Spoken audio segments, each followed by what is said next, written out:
వచ్చింది. ఇటువంటి అన్ని సిద్ధంగా అవుతున్నాయి అనగానే పాకిస్తాన్ అల్లాడిపోతోంది. అటు నీళ్లు లేవు, సంక్షోభం ఉంది, లోపల అంతర్యుద్ధం కొనసాగుతోంది, భారత్ ఏమో రెడీ అవుతోంది, పాక్ ఆర్మీ చీఫ్ ఎక్కడున్నాడో తెలియదు, పాక్ ప్రధాని మెడికల్ ఎమర్జెన్సీ ఉంది అక్కడ. ఇవన్నీ సిచ్యువేషన్స్ లో పాకిస్తాన్ కేవలం ఇవన్నీ కూడా సైకలాజికల్ వార్కు మాత్రమే తెరలేపుతుంది అనేది కొంత ఎక్స్పర్ట్స్ చెప్తున్నట్టుగా మాట మనం భావించాలి.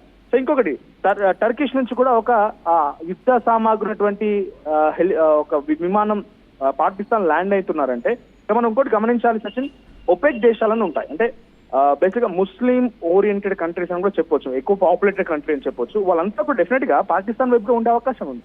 ఎగ్జాంపుల్ టేకింగ్ ఇరాన్ కానివ్వండి, ఇరాన్ ఎక్కడ కూడా భారత్ వైపుగా ఉంటానని చెప్పలేదు, ఈ రోజు జనం దాడి ఘటన గురించి ఖండించలేదు. ఇరాక్ కూడా అదే ఉంది, సౌదీ కూడా అలానే ఉంది, ఇంకా టుర్కిష్ లాంటి దేశాలు ఉన్నాయి. ఇటువంటి దేశాలన్నీ కూడా డైరెక్ట్ గా పాకిస్తాన్ కి సపోర్ట్ చేస్తానని చెప్పడం లేదు, ఇండియాకి సపోర్ట్ అని చెప్పడం. కానీ నిజంగా ఒక వార్ఫేర్ కనుక జరిగితే డెఫినెట్ గా పాకిస్తాన్ వైపు కొంత నిలబడే అవకాశం ఉంది. కానీ వాటి దగ్గర ఎంత సామర్థ్యం ఉందనేది మనం చెప్పలేము.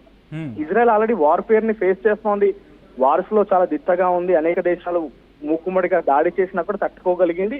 దాని నిజ రూపం మనం చూస్తూనే ఉన్నాం.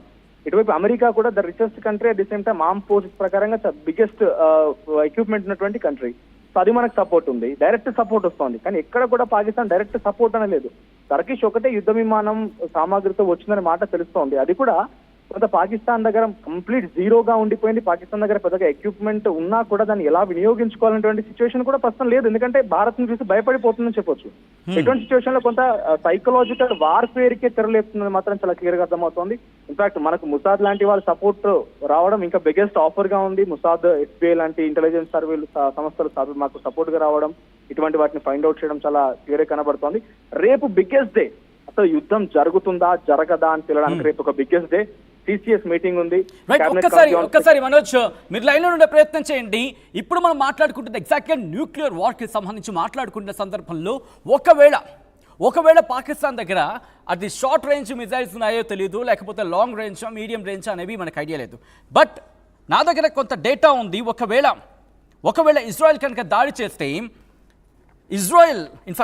పాకిస్తాన్కి దాడి చేస్తే ఇజ్రాయెల్ దగ్గర ఉన్న ఏ టెక్నాలజీ మనల్ని కాపాడే ప్రయత్నం జరుగుతుందని చెప్పి, సో ఈ నేపథ్యంలోనే ఒకసారి ఆ డేటాకి సంబంధించి మాట్లాడుకునే ప్రయత్నం చేద్దాం.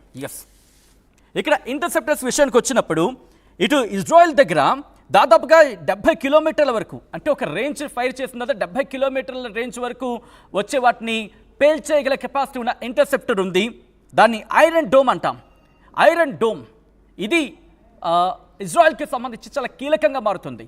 అది భారత్కి ఇచ్చారనుకోండి, ఐరన్ డోమ్ అనేది 70 కిలోమీటర్లకు సంబంధించి స్మాష్ చేసి పడేస్తుంది. అది దీన్ని షార్ట్ రేంజ్ మిజైల్ అంటారు. ఇక్కడి నుంచి నెక్స్ట్ వెళ్ళే ప్రయత్నం చేద్దాం. మీడియం లాంగ్ రేంజ్ మిజైల్స్కి సంబంధించి డేవిడ్ స్లింగ్ అంటారు. దీని రేంజ్ వచ్చేసి 3000 కిలోమీటర్లు, అక్షరాల 3000 కిలోమీటర్లు. ఒకటి కాదు, రెండు కాదు, ఏకంగా 3000 కిలోమీటర్లు. దాదాపుగా చెప్పాలంటే పాకిస్తాన్ సరిహద్దు ఎంత ఉంటుందో మనకి, దాదాపుగా అంత. అంటే ఫ్రమ్ ద టాప్ నుంచి ఫ్రమ్ ద బోటమ్ ఈ సరిహద్దు గురించి మాట్లాడుకున్న సందర్భంలో అంతటి రేంజ్లో వచ్చినప్పటికే అది కూడా పేల్చగల సత్తా ఇజ్రాయెల్ దగ్గర ఉంది. అది డేవిడ్ స్లింగ్ అంటారు. ఇంకా అక్కడి నుంచి అది 1000 కావచ్చు, 2000 గురించి మాట్లాడుకున్న సందర్భంలో అది 300 kilometres, 300 subject to the correction. అది డేవిడ్ స్లింగ్కి సంబంధించి. ఇక ఆ తర్వాత ఏరో సిస్టమ్ గురించి మాట్లాడుకున్నప్పుడు దీన్ని లాంగ్ రేంజ్ మిజైల్స్ అంటారు. బ్యాలిస్టిక్ మిజైల్ ఇది 2400 కిలోమీటర్ల దూరంలో ఉన్నదాన్ని, అంటే భూ వాతావరణం దాటి ఏకంగా ప్రయాణించగలదు. అది పాకిస్తాన్కి సంబంధించి ఒకవేళ ప్రయోగించే పరిస్థితి వస్తే, ఇంటర్సెప్ట్గా ఇజ్రాయెల్ ఇచ్చిన వాటిని భారత రంగంలోకి దించితే అప్పుడు క్యాలిక్యులేషన్స్ మారిపోతాయి. సో ఇటువంటి సినారియోలోని మన దగ్గర ఒక్కసారి మన సత్తా మరి చెప్పాలి కదా పాకిస్తాన్కి. మరి మన దగ్గర ఉన్న సత్తా ఒక్కసారి చెప్తున్నాను. ఇక్కడ నేను కంపారిజన్కి వెళ్ళట్లేదు, ఇక్కడ నేను కేవలం అక్కడ ఉన్నదాన్ని మాత్రమే చెప్పే ప్రయత్నం చేస్తున్నా.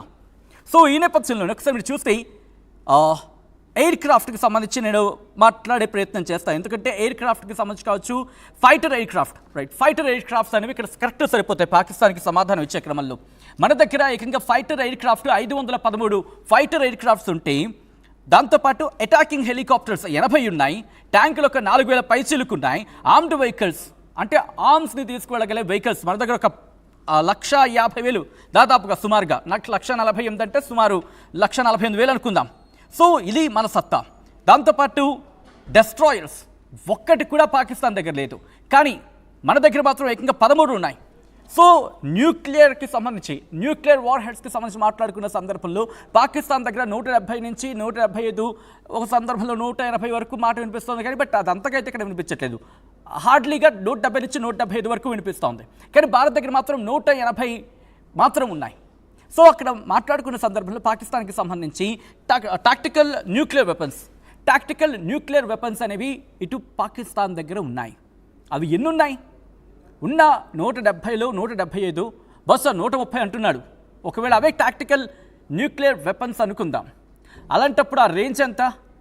కనీసంలో కనీసం పాకిస్తాన్ ఒకసారి ప్రస్తుత ఆర్థిక పరిస్థితిని అంచనా వేసుకొని ఒకసారి క్యాలిక్యులేషన్ చేసే ప్రయత్నం చేస్తే కనుక మహా అయితే ఎంత రేంజ్లో ఉంటాయి?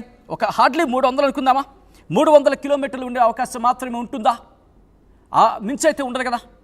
ఒకవేళ ఇక్కడ ఇజ్రాయెల్ ఇంటర్సెప్టర్ టెక్నాలజీ, ఏరో సిస్టమ్ 1, 2, 3 వీటిని కనుక రిలీజ్ చేయగలిగితే, వీటిని కనుక ఇజ్రాయెల్ భారత్ చేతులు పెడితే పాకిస్తాన్ తునకలైపోతుంది అక్కడ. అంటే పాకిస్తాన్కి సంబంధించి న్యూక్లియర్ వెపన్స్. సో ఎక్కడ కూడా న్యూక్లియర్కి సంబంధించి ఇష్యూ తలెత్తే అవకాశం ఇక్కడ లేదని చెప్పుకోవాలి. బట్ ఇంట్రెస్టింగ్గా కంక్లూడ్ చేసే ముందు ఒక మాట చెప్తా. మరీ ముఖ్యంగా ఒకవేళ న్యూక్లియర్ వార్కి దారితీస్తే కేవలం ఇది భారత్ పాకిస్తాన్కి మాత్రమే పరిమితం కాదు, ఇది పక్కనున్న దేశాల మీద కూడా ప్రభావం చూపిస్తుంది. కాబట్టి ఆ ప్రభావం ఎవరి మీద ఉండే అవకాశం ఉంది అంటే మాట్లాడుకున్న సందర్భంలో పక్కనున్న చైనా మీద ఉంటుంది, ఆ తర్వాత కజకిస్తాన్ కావచ్చు, ఈ పక్కనున్న మరిన్ని దేశాల మీద ఇంపాక్ట్ చూపించే అవకాశం ఉంటుంది. తజికిస్తాన్ కావచ్చు, లేకపోతే ఆఫ్ఘనిస్తాన్ కావచ్చు, అట్ ద సేమ్ టైం కాస్త దూరంలో ఉన్న ఇరాన్ విషయంలో కావచ్చు, అంటే సరిహద్దులో ఉంది కాబట్టి సరిహద్దులో ఉన్న ఇరాన్ కావచ్చు, వీళ్ళ మీద కూడా ఇంపాక్ట్ చూపిస్తుంది. కానీ పాకిస్తాన్ పూర్తిగా ఆ టైంకి ఉంటుందా? ఎందుకంటే వాళ్ళు ప్రయోగిస్తే మనం కామ్గా ఊరుకోము కదా. పాకిస్తాన్ పిరికి పంద చర్యకి దిగిన తర్వాత నేను నాశనం అయిపోయినా పర్వాలేదు, పక్కవాడు కూడా నాశనం అయిపోయిన కోరుకుంటే మాత్రం అటువంటి సందర్భంలో భారత్ ధీటుగా జవాబిస్తుంది.